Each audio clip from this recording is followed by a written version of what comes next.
Authority over the enemy.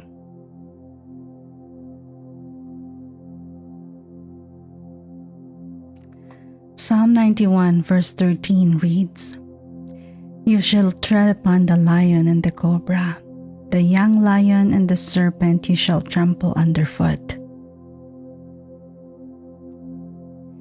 Do you know that as a believer in Christ, you have authority over the enemy? It is true that the devil is the god of the fallen world, of this fallen world. You can read that in 2 Corinthians 4:4. Who walks about like a roaring lion, seeking whom he may devour. That's in 1 Peter 5:8. But we, as believers, are not called to cower in fear like the people of the world.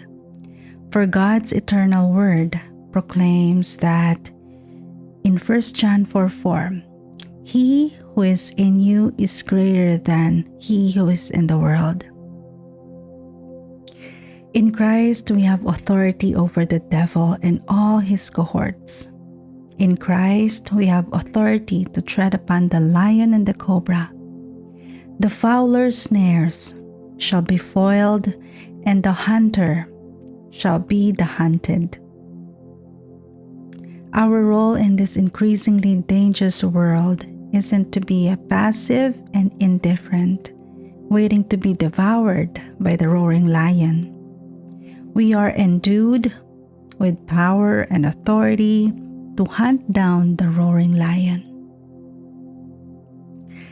The Bible records the account of how Samson was in the vineyards of Timnah when suddenly a young lion came roaring against him. You can read that in Judges 14:5. Now, what would you do if you were suddenly ambushed by a lion? Psychologists tell us that there are essentially three possible responses that are instinctively triggered when a person is unexpectedly thrust into an extremely dangerous situation: fight, take flight, or freeze. While most of us would probably either take flight or freeze, Samson instinctively rose to fight. The Spirit of the Lord came mightily upon him, and he tore the lion apart as one would have torn apart a young goat, though he had nothing in his hand. You can read that in Judges 14:6. Now, that's taking authority. The hunter came at Samson, but found itself the hunted. Sometime later, Samson passed by the lion's carcass and saw a swarm of bees and some honey in it. So he scooped out some of the honey and ate it. It was from this experience that Samson came up with this riddle. Out of the eater came something to eat, and out of the strong came something sweet. You can read that in Judges 14:14. There is a beautiful picture here for all of us.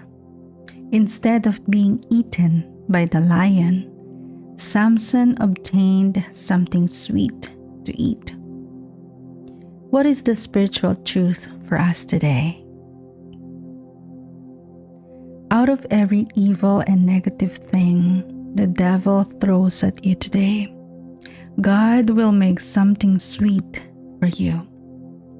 Your giants will be as bread to you. God will turn every bitter adversity into sweet honey for you.